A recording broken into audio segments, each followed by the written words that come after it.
Imagine a band that shaped the sound of melancholy, turning heartbreak into anthems that echo for generations.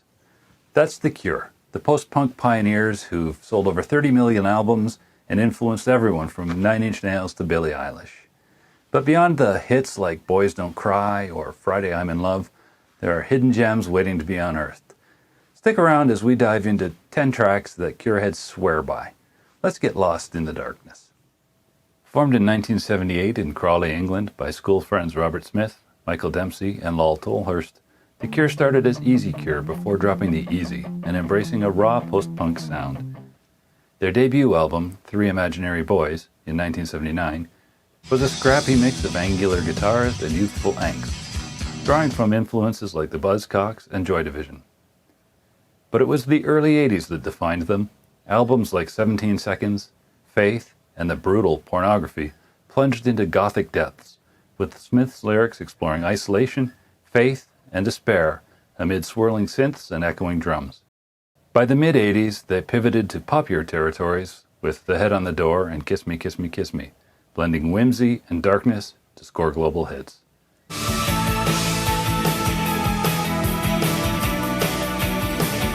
Disintegration in 1989 cemented their legacy as goth rock icons, a sprawling masterpiece of atmospheric soundscapes that hit number one in several countries.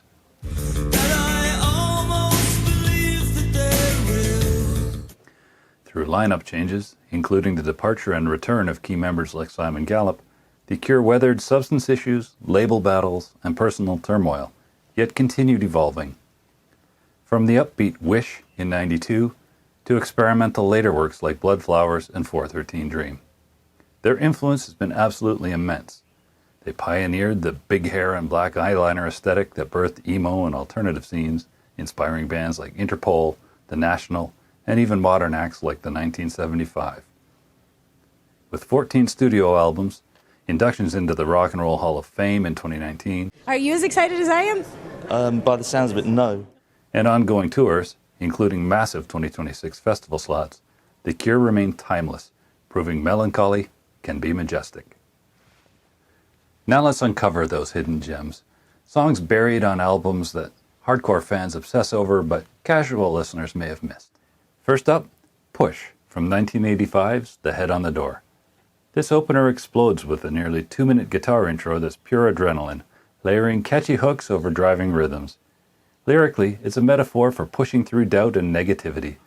Lines like, "Go, go, go, push him away," capture that urgent defiance. Fans love its melodic drive. It's The Cure at their most balanced and infectious, bridging their post-punk roots with the pop accessibility that defines the album's success.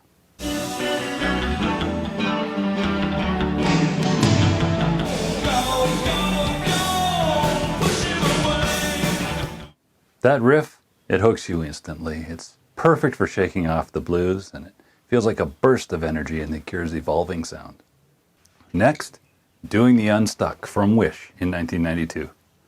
It's an upbeat call to break free from gloom and start anew, with passionate vocals urging, "It's a perfect day for letting go." The guitar hook is infectious, contrasting the album's heavier moments. It's a rare, optimistic gem in their catalog, killer live where it sparks crowd sing-alongs, and devotees praise it for showing Smith's range beyond melancholy.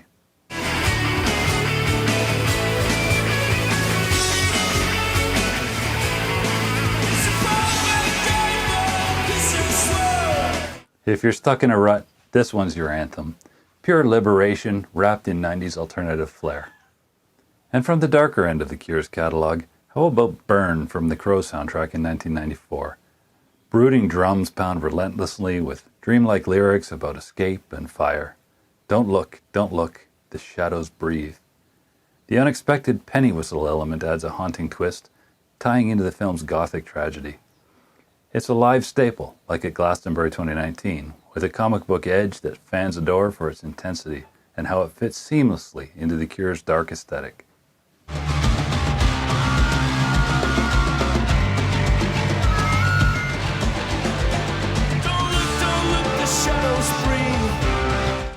Intense and underrated, it feels like a gothic escape, blending menace with melody. Next up, A Strange Day from the oh-so-dark Pornography in 1982. One of the more melodic tracks on an album born from depression and substances, it paints hallucinatory dread with lines like, "Give me your eyes that I might see the blind man kissing my hands." The maniacal air and existential themes capture their early bleak brilliance, often ranked high by core fans for embodying the raw, unbearable essence of that era.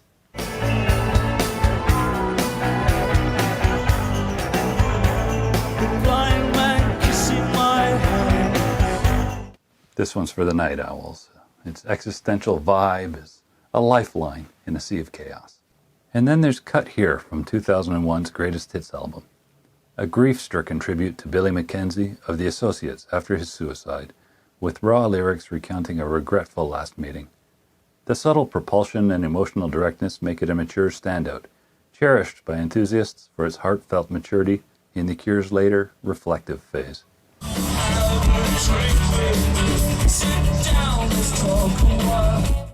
This one hits hard, lyrics like a punch in the gut, turning personal loss into universal regret. Okay, Shake Dog Shake from The Top in 1984.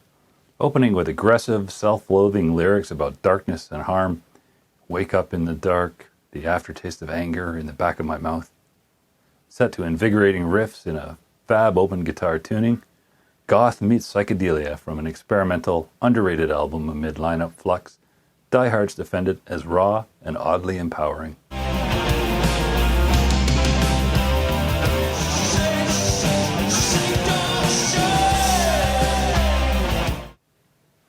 Depressing, yet energizing, is pure album gold that showcases The Cure's wild transitional side.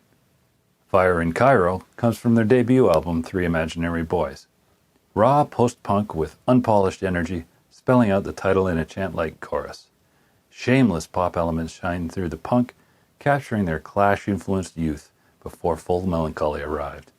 It's adored by longtime followers for its scrappy charm and early hooks.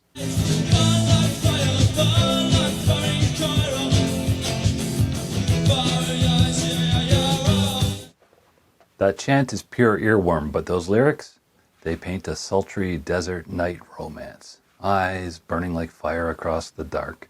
Robert Smith's poetic side shining through the early punk chaos. Next, I've chosen Bloodflowers from the 2000 album of the same name. The angsty closer to their trilogy, with Pornography and Disintegration, drenched in reverb guitars and lyrics addressing fan expectations and inner conflict. This dream never ends, you said. Fans view it as a heartfelt masterpiece, nodding to atmospheric peaks while grappling with legacy.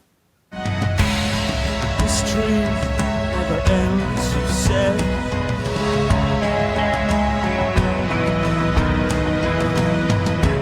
Epic and heartfelt. It feels like a confession, wrapping up an era with grandeur. Now consider Underneath the Stars from 413 Dream in 2008. A cosmic opener about enduring love under the night sky, building from a 2-minute chiming intro to heartwarming declarations. Floating here like this with you underneath the stars. Devoted listeners praise its epic, balanced beauty as proof of their enduring wonder, despite the album's mixed reception.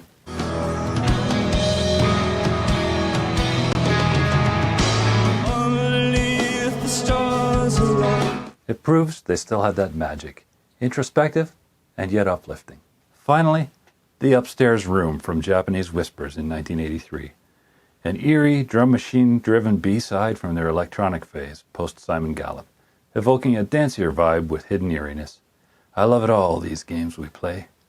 Treasured by purists for marking a transitional sound amid changes, often unearthed via compilations. Today I feel a grey pulse in my head, arranging me for Saturday, I thought you would know. Hidden eeriness, it's perfect for compilations and marks a pivot in their journey. But wait, what about those songs that are adored by fans but skirt the hidden line by being a little better known? Take Charlotte Sometimes, the 1981 single inspired by a time travel book. I think it's probably my favorite Cure song.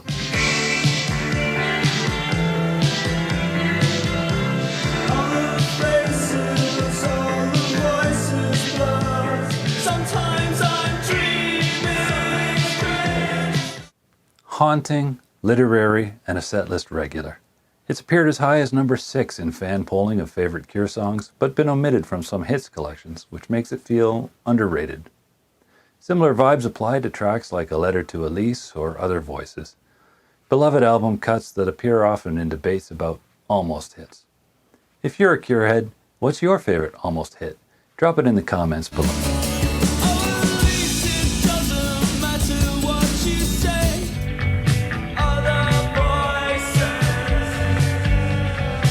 There you have it, 10 hidden gems plus a few extras to expand your Cure playlist.